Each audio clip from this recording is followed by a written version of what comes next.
साल 1935। Country United states of America. City Kansas city, Missouri. सर्दियों का मौसम था।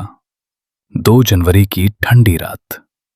तेज ठंडी हवा कैंसस सिटी की खाली सड़कों पर चल रही थी।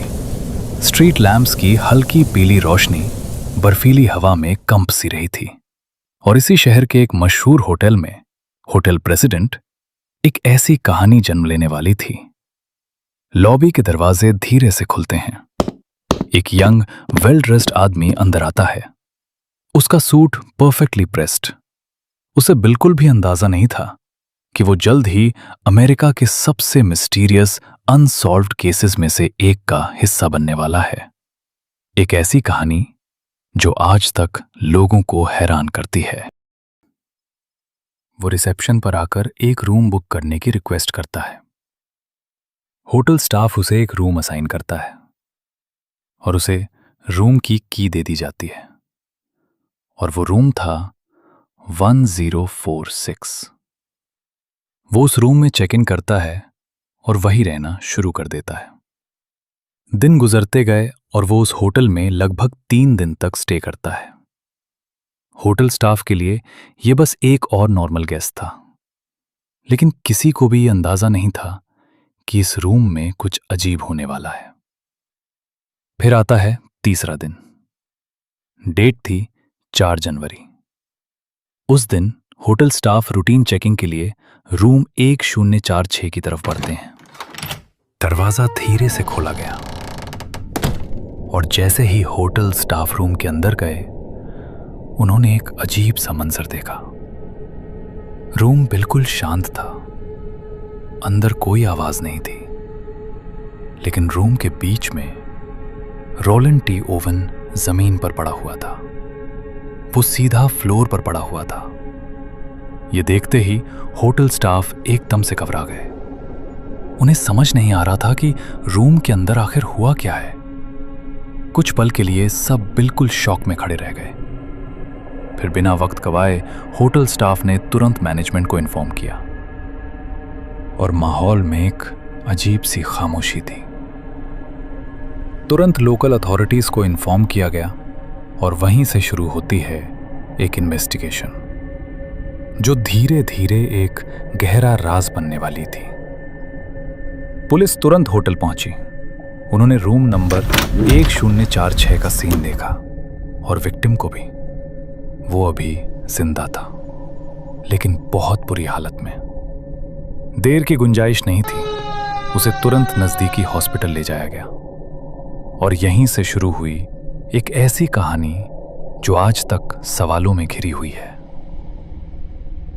हॉस्पिटल में पुलिस की पूछताछ के दौरान वो शख्स होश और बेहोशी के बीच झूल रहा था। डॉक्टर्स उसका इलाज कर रहे थे और पुलिस उससे सवाल पूछ रही थी। जब उससे पूछा गया कि क्या हुआ था, उसने धीमी आवाज में कहा, यह सिर्फ एक हादसा था। उसके मुताबिक वो फिसल गया था और बाथरूम के बाथटब से टकरा गया। उसने किसी पर कोई इल्जाम नहीं लगाया, लेकिन उसकी हालत कुछ और ही कहानी बयान कर रही थी। और फिर 5 जनवरी 1935 इलाज के दौरान उसने दम तोड़ दिया। यह सब सुनने में एक सिंपल एक्सीडेंटल डेथ लग सकती है, जैसे वो बस फिसल गया हो, लेकिन हकीकत कुछ और थी। इस राज को समझने के लिए हमें वापस चलना होगा रूम नंबर 1046 में। जब होटल स्टाफ रूटीन चेक के लिए रूम के अंदर गया, उन्होंने देखा रूम की लाइट्स बंद थी। सिर्फ एक छोटी सी लैंप चल रही थी। बेड की चादर अजीब तरह से बिखरी हुई थी। कुछ चीजें अपनी जगह पर नहीं थीं, जैसे वहां स्ट्रगल हुआ हो। रूम में एक ग्लास मिला और फर्नीचर हल्का सा हिला हुआ था। सबसे हैरान करने वाली बात दरवाजा लॉक था। बाहर से तोड़ फोड़ के कोई निशान नहीं, और फिर भी अंदर का मंजर बिल्कुल नॉर्मल नहीं था। यह कोई सीधा साधा स्लिप एंड फॉल एक्सीडेंट नहीं लग रहा था। अब जब वो शख्स 5 जनवरी 1935 को गुजर गया, तब सच जानने के लिए उसका पोस्टमार्टम किया गया। ऑटोप्सी रिपोर्ट ने जो बताया वो उसके बयान से बिल्कुल मैच नहीं करता था। रिपोर्ट के मुताबिक उसके शरीर पर कई गहरी चोटों के निशान थे। उसकी गर्दन पर दबाव के निशान, सीने पर शार्प ऑब्जेक्ट से लगी चोट और सर पर इतनी जोर की मार कि स्कल में फ्रैक्चर पाया गया। उसके हाथों और कलाइयों पर रोप मार्क्स जैसे निशान थे, जैसे उसे बांधा गया हो। अंदरूनी इंजरीज भी सीवियर थीं। इंटरनल ब्लीडिंग साफ दिख रही थी। डॉक्टर ने क्लियर लिखा, यह सिंपल फॉल नहीं हो सकता। Cause of death serious head trauma और इंटरनल हेमरेज। अब सवाल यह था, अगर यह एक्सीडेंट नहीं था तो फिर क्या था? इन्वेस्टिगेशन के दौरान पुलिस ने कमरे की पूरी तलाशी ली, लेकिन हैरानी की बात यह थी कि कमरे में कोई कपड़े, सूटकेस या पर्सनल बिलोंगिंग्स नहीं मिले। पुलिस को एक भी ऐसा डॉक्यूमेंट या आईडी नहीं मिला जिससे उस आदमी की पहचान हो सके। क्राइम सीन से सिर्फ कुछ ही छोटी चीजें रिकवर की गईं। रिपोर्ट्स के मुताबिक वहां से एक कॉम्ब मिला था, एक टूथब्रश भी क्राइम सीन से रिट्रीव किया गया था और एक ट्यूब टूथपेस्ट भी वहां से मिली थी। लेकिन तलाशी के दौरान ऐसा कुछ भी नहीं मिला जो इस रहस्यमय मेहमान के बारे में ज्यादा जानकारी दे सके। जब पुलिस ने होटल स्टाफ से पूछताछ शुरू की तो रिसेप्शन पर काम करने वाले कर्मचारी ने भी अपना बयान दिया। उसने बताया कि जब वो युवा आदमी होटल में आया था तब उसने रिसेप्शन पर आकर एक कमरा बुक किया था। होटल रजिस्टर में उसने अपना नाम रोनाल्ड टी ओवेन लिखवाया था। रिसेप्शन स्टाफ के मुताबिक उस वक्त भी उसके पास कोई सूटकेस या लगेज नहीं था। वो होटल में सिर्फ कुछ छोटी चीजों के साथ ही आया था। होटल स्टाफ ने उसके बिहेवियर के बारे में एक और स्ट्रेंज बात नोटिस की। उन्होंने बताया कि कई बार जब वो रूम साफ करने जाते थे तो रूम की लाइट्स बंद होती थी और पर्दे पूरी तरह से बंद रहते थे। रूम ऑलमोस्ट पूरी तरह अंधेरा होता था। कभी कभी वो उस अंधेरे रूम में चुपचाप बैठा रहता था। होटल स्टाफ को यह बिहेवियर काफी स्ट्रेंज लगा और किसी को भी समझ नहीं आ रहा था कि वो आदमी रूम को इतना अंधेरा क्यों रखता था।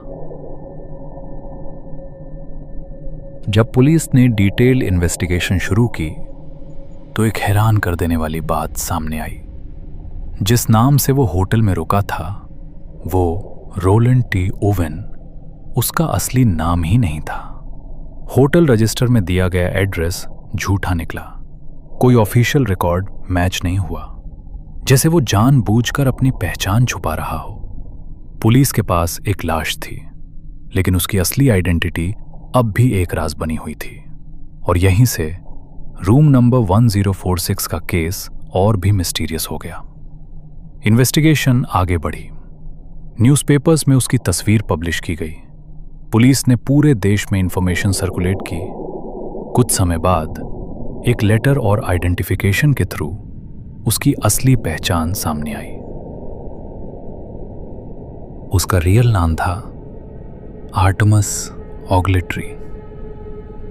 तब यह कंफर्म हो गया कि रोलैंड टी ओवेन सिर्फ एक झूठा नाम था। लेकिन सवाल अब भी वही था, उसने अपनी असली आइडेंटिटी क्यों छुपाई और वो कान सिटी क्यों आया था? जैसे ही उसकी असली पहचान कंफर्म हुई, ये पता चला कि उसकी उम्र सिर्फ 17 साल थी। वो बर्मिंघम एलबामा का रहने वाला था। यंग था, घर से दूर ट्रैवल कर रहा था। रिपोर्ट्स के मुताबिक वो काफी टाइम से घर से बाहर था और अलग अलग शहरों में घूम रहा था। पुलिस ने उसकी मौत का ऑफिशियल कॉज भी कंफर्म किया। Severe head trauma, internal bleeding और शार्प ऑब्जेक्ट से लगी चोट। ये साफ था ये कोई सिंपल एक्सीडेंट नहीं था। आइडेंटिटी मिल रही थी, कॉज ऑफ डेथ भी क्लियर था, लेकिन सबसे जरूरी सवाल अब भी बाकी थे। वो कैंसर सिटी क्यों आया था? वो किससे मिल रहा था? रूम 1046 में उस रात असल में हुआ क्या था? किसने उससे मारा और क्यों? जब उसकी असली पहचान कंफर्म हुई तो उसकी बॉडी को क्लेम करने के लिए फैमिली को इन्फॉर्म किया गया। लेकिन यहां भी एक अजीब सी बात सामने आई। पुलिस को एक लेटर मिला। लेटर में लिखा था लव फॉरएवर लुइस। किसने भेजा ये लेटर? कौन थी लुइस? और सबसे हैरान करने वाली बात, फ्यूनरल में फूल भी भेजे गए जिन पर लिखा था लव फॉरएवर। जैसे कोई था जो उसे जानता था लेकिन सामने कभी नहीं आया। लेकिन उसकी कहानी वही खत्म नहीं हुई, क्योंकि अब भी सवाल बाकी थे। और अब चलते हैं उन थियरीज पर जो इस केस को और भी गहरा बना देती हैं। अब चलते हैं थ्योरीज की तरफ। पहला थ्योरी, क्या वो अंडरवर्ल्ड से जुड़ा था?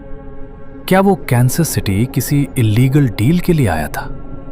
उस वक्त शहर ऑर्गेनाइज्ड क्राइम का स्ट्रॉन्ग सेंटर माना जाता था। क्या रूम 1046 में कोई डील बिगड़ गई थी? क्या जिस आदमी को स्टाफ ने देखा था वो सिर्फ एक मेहमान नहीं बल्कि किसी गैंग का हिस्सा था?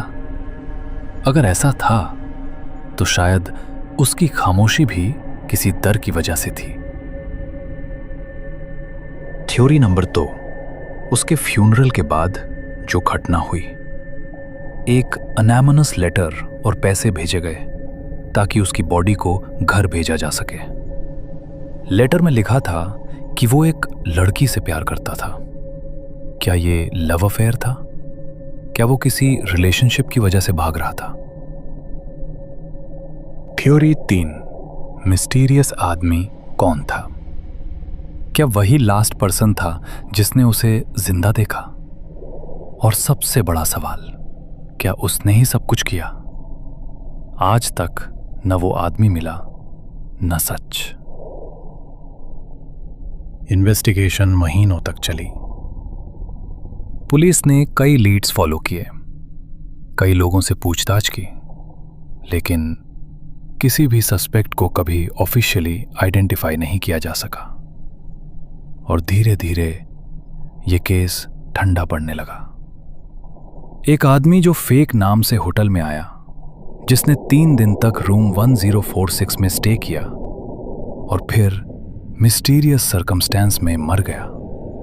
उस रात रूम 1046 में असल में क्या हुआ था? कौन था वो अननोन आदमी? और आर्टेमिस ऑग्लेट्री किससे डर रहा था? ये सवाल आज भी अनआंसर्ड है। और इसी वजह से रूम 1046 का ये केस आज भी अमेरिका के सबसे मिस्टीरियस अनसॉल्व्ड मर्डर केसेस में से एक माना जाता है।